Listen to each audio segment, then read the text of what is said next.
اب یہ معاملہ چونکہ آلریڈی اسلام آباد ہائی کورٹ میں ہے کہ جناب یہ ڈپٹی اسپیکر قاسم سوری صاحب اجلاس کو آگے لے جا سکتے ہیں کہ نہیں لے جا سکتے، یہ ایک آئینی بحث ہے، یہ اس معاملے پر صبح سماعت ہے۔ تو ساتھ ہی ساتھ مجھے جو ذرائع نے بتایا کہ نون لیگ اور پیپلز پارٹی یا کوئی عام آدمی، ٹھیک ہے نا، عام آدمی تو ہوتے ہیں نا، انہوں نے ورکر تے ہیں نے، وہ کہ جناب ایک مسلینیس درخواست ڈال دے گا، وہ کہے گا کہ جناب یہ دیکھیں جی انہوں نے غیر آئینی کام کی، اس طرح سے نہیں ہو سکتا۔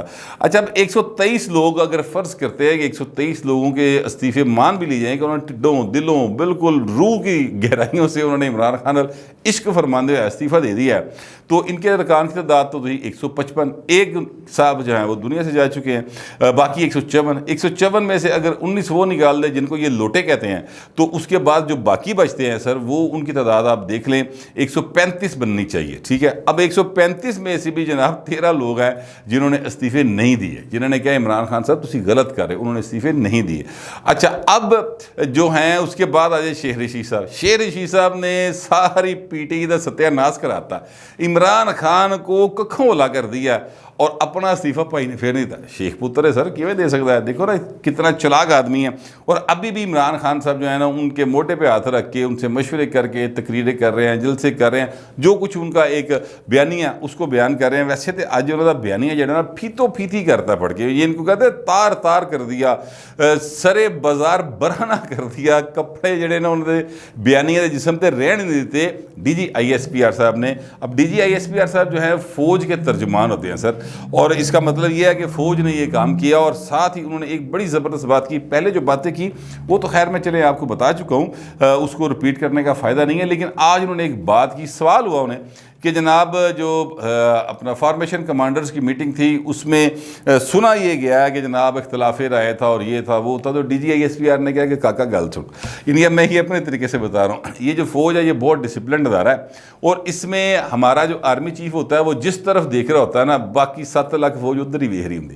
جو میرا مطلب ہے اس سے آپ یہ دیکھ لیں کہ وہ کہہ رہے ہیں کہ جو آرمی چیف کہتا ہے وہ ہی فوج کا ڈسپلن ہوتا ہے۔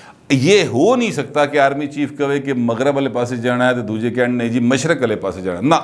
ہاں یہ بات الگ ہے کہ جب کوئی فیصلہ لینا ہوتا ہے تو آرمی چیف سب کے ساتھ مشاورت کرتا ہے، جو بھی کنسرنڈ اتھارٹیز ہوتی ہیں فوج کے اندر، جو مختلف محکمے ہیں ان کی وہ کرتے ہیں، اپنا ڈپارٹمنٹس کے ساتھ مشاورت کرتے ہیں، ان کی ان پٹ لیتے ہیں، لیکن جب آرمی چیف ایک فیصلہ کر لیتا ہے اس کے بعد آپ اس سے اختلاف کریں، آپ اسے اتفاق کریں، دونوں صورتوں میں ہونا وہی ہے جو آرمی چیف نے کہہ دیا۔ اور آج D G I S P R نے اس بات کو بہت زیادہ جو ہے نا مطلب کلیئرٹی کے ساتھ کہہ دیا کہ نہ بھائی جی ماشاءاللہ لگ رہا ہے تو نہ ہی کدی لگنا یہ پاکستان دے۔ اور جنرل باجوہ صاحب جو ہیں جن کے بارے میں باقاعدہ طور پہ P T I and company یعنی ان کے چاہنے والے جو ہیں وہ یہ مشہور کر رہے ہیں نا بات کو کہ جناب انہوں نے باجوہ صاحب کو ایکسٹینشن نہیں دیتی تو انہیں جناب شہباز شریف نے لے آندا، باجوہ صاحب ایکسٹینشن لڑیں گے، 3 سال کی ایکسٹینشن لگ جائے گی۔ یہ ساری گفتگو ٹویٹر کے اوپر، فیس بک پہ، یہ واٹس ایپ گروپس میں، مختلف جگہوں کے اوپر یہ جو ہے نا پھیلائی جا رہی ہے۔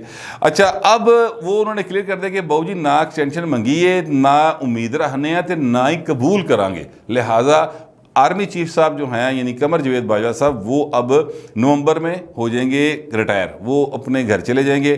ان کی جگہ پہ جو نئی شخصیت آئے گی اب اس کے لیے بھاگ دوڑ جو ہے نا اتنے ہوں گویڑ کہتے ہیں پنجابی میں، گویڑ لانی شروع کرتی ہے۔ جو سیاسی پنڈت بیٹھے ہوتے ہیں نا کہ اگلا کیڑا آئے گا ندیم انجم آئے گا، اگلا کیڑا آئے گا جناب وہ جو ہیں اپنا فیض حمید صاحب آ سکتے ہیں، یہ اپنے طور پہ لوگوں نے باتیں کرنی شروع کر دی ہیں۔ میں یہ سمجھتا ہوں کہ اس قسم کی گفتگو سے بھی پرہیز کرنا چاہیے۔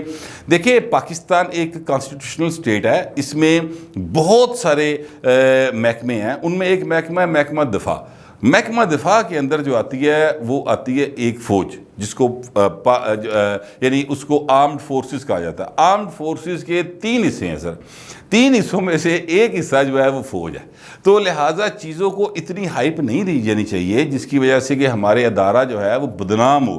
یہ بات سمجھنے کی ضرورت ہے، لیکن ہم لوگ جو ہیں ان کو خام خواہ ڈسکس کر کے چیزوں کو خراب کریں، جبکہ جب سے قمر جاوید باجوہ صاحب آئے ہیں وہ تب سے کہہ رہے ہیں کہ بہو جی ساڈا کی تعلق واسطہ ہے سارے کام دے نال۔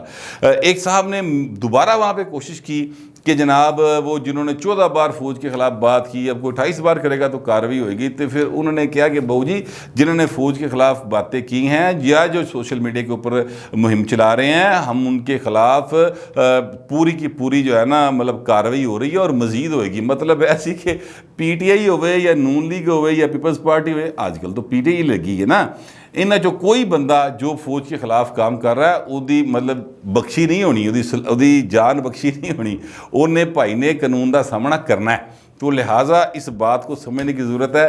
عمران خان صاحب جو ہے نا وہ جن ہواؤں میں تھے یا جن ہواؤں میں فرض کرے ابھی بھی ہوں، کیونکہ ظاہر ہے ایک بندے نے اتنی پاپولیرٹی دیکھی ہوتی ہے، ایک بندے نے اقتدار بھی دیکھا ہوا. ابھی تو نواں اقتدار گیا نا، یہ تو انہوں عادت ہی نہیں مطلب یہ پئی کہ حالات کے ہوندے. وہ الگ بات ہے کہ تھانے کے اندر نا چھپکلیاں بڑی ہوتی ہیں فائن یاد رکھنا، اور جو ہوتی ہے اپنا وہ کیا جیل، اس میں تو پائے چھپکلیاں نال کوئی وہ مطلب کیا کہتے ہیں بچھو بھی آئی جاندے نے، وہ اندر تو ہور بہت ساری شاواں جڑیاں کیڑے مکوڑے پھر رہے ہوندے نے. تو یہ باتیں بہرحال ذہن میں رکھنی چاہیے. میں یہ بات اس لیے کہہ رہا ہوں کہ مریم نواز شریف صاحبہ نے کہا ہے کہ وقت آ گیا ہے، تمہارے ایک ایک جھوٹ کا محاسبہ کیا جائے گا. کرسی کی خاطر قومی سلامتی سے کھیلنے کی قابل مذمت کوششوں کا محاسبہ کیا جائے. حوصلہ رکھو، اب سامنا کرنا، ہمیشہ کی طرح بھاگ نہ جانا، کیونکہ یہ قوم تمہیں اب بھاگنے نہیں دے گی. یہ مریم نواز شریف صاحبہ کہہ رہی. یہ مریم نواز شریف صاحبہ آج سے 10 دن پہلے یہ بات کہتی تو شاید ان کی اس بات کی اتنی اہمیت نہ ہوتی. وہ آج یہ بات کہہ رہی ہیں جدو انہوں دا چاچو، ٹھیک ہے، چاچا جڑا نا ملک دا وزیر اعظم ہے، جدو انہوں دے چاچے دا پتر یعنی حمزہ شہباز شریف آگے وزیر اعلیٰ بننے جا رہے ہیں، ہفتے لے دن بن جائے گا میری اطلاعات کے مطابق، یا میرے جو میں نے جوڑ جمع کیا ہے نا وہ سارا حساب کتاب لایا ہے، وہ والا حساب کتاب نا سمجھ لینا بنی گا اللہ، مطلب سیدھی یہ فگرز ہیں اس کے حساب سے بات کروں تو وہ بن جائے گا. مریم نواز شریف صاحبہ وہ ہیں جن کے والد صاحب کا چھوٹا بھائی وزیر اعظم ہے سر، اور میاں نواز شریف جو ہے نا وہ اتنا اس کا ستارہ عروج پر ہے. آپ دیکھیے اللہ تعالیٰ نے اس کو کیسے بخت عطا کیے ہیں یار. یقین کیجئے کہ میں مطلب سمجھتا ہوں کہ رشک آتا ہے، لیکن یہ اللہ تعالیٰ کے کام ہے. مطلب انسان اپنی قسمت خود نہیں لکھ سکتا. نواز شریف صاحب نے 1990 میں وزیر اعظم بنے، 90 میں وزیر اعظم بنے تو اس کے بعد وہ صدر اسحاق صاحب کے ساتھ لڑائی ہو گئی. اس وقت بھی فوج کے ساتھ ایک ٹینشن تھی اور اس ٹینشن میں ان کا استعفیٰ ہو گیا. دوبارہ پھر 97 میں بنے، 97 میں بنے تو پھر فوج نے کو کیا 12 اکتوبر 1999 کو، اور اس کے بعد ان کو گرفتار کر لیا گیا. پھر یہ سزا ہو گئی ان کو طیارہ سازش کیس میں، جو کہ جھوٹا کیس تھا. میں اپنے 1-2 ویلاگ میں اس کی تفصیل بتا چکا ہوں، جھوٹا کیس تھا، لیکن سزا ہو گئی نا پوائنٹ، ٹھیک ہے، 25 سال عمر قید ہو گئی. تو عمر قید کے باوجود انہوں نے عمر قید کتنے کٹی پائن؟ جدے سرود پیلس کے اندر، ٹھیک ہے. اب پھر آپ دیکھیں وہ دوبارہ وزیر اعظم بن گئے، یعنی تیسری بار وزیر اعظم بن گئے. جب تیسری بار وزیر اعظم بن گئے تو اس کے بعد پھر ان کو جیسے نکالا گیا پاناما میں سے اقامہ نکال کے، ٹھیک ہے، نکال دیا گیا، اور اس کے بعد وہ ان کے سزا بھی ہو گئی. سزا ہوئی تو اب وہ سزا کہاں کاٹ رہے ہیں؟ اس وقت بھی نواز شریف قانون کی کتابوں میں مجرم ہے، یہ بات یاد رکھیے گا، لیکن وہ سزا کہاں کاٹ رہے ہیں پچھلے 1.5-2 سال سے؟ ذرا سوچے اس بات کو. لندن بیٹھا بہو جی، کیا عمران خان کا یہ نصیب ہوگا؟ سوال ہی ہے، کیا اس کو کوئی اس طرح سے باہر جانے دے گا؟ مریم نواز شریف صاحبہ بتا رہی ہیں کہ وہ باہر نہیں جان دینی. اے سزا یہ ہوئی کسی کیس میں بھی ہوئی تو بھگتنی پینی ہے. حالات جو بتا رہے ہیں وہ یہ بتا رہے ہیں کہ عمران خان کے ستارے گردش میں ہیں، اور کوئی لال دھاگا بنی گلا کے راستے میں جائے نا تو مختلف تھان دے لال دھاگے بنے ہوندے سن، ٹھیک ہے. کوئی لال دھاگا، کوئی جناب کالا کبوتر، کوئی جناب چٹی بلی، ٹھیک ہے، سفید کالے سر علی، یہ کوئی چیزیں ان کو بچا نہیں پا رہی فی الحال جو حالات لگ رہے ہیں. کیونکہ جو اسلام آباد ہائی کورٹ ہے انہوں نے یہ آرڈر کر دیا ہے الیکشن کمیشن آف پاکستان کو کہ 30 دن کے اندر اندر فارن فنڈنگ کیس کا فیصلہ سنا دیا جائے. اب فارن فنڈنگ کیس میں اینے بڑے ثبوت ہیں بہو جی، اینے بڑے ثبوت نے، اور اس کی کب سے انکوائری چل رہی ہے، وہ ثبوتاں دے ٹھیر لگے پے نے. میرا خیال ہے کہ وہ اکبر ایس بابر صاحب جو ہیں وہ جننے ثبوت نے، میری ایک دن ان سے بات ہوئی، میں کہا اکبر ایس بابر صاحب کی اپنا حضور اگے سلسلہ جا رہا ہے؟ وہ کہتا ہے یار میں تو تنگ آ گیا، میں تو لسٹ پڑھ کے اکاؤنٹ کٹ کے تنگ آ گیا. یہ بھی پتہ نہیں کنیاں فائلاں پئیاں نے، اور میں ساریاں جا کے انہوں نے رکھتی ہیں کہ بہو جی اے جننے میں دیتے یہی کافی نے، مزید پھولاں گے تو ہور نکل آن گے، لیکن جننے ہیں نے مطلب سینکڑوں ثبوت ہے وہ کہتے. تو وہ جو ہے نا وہ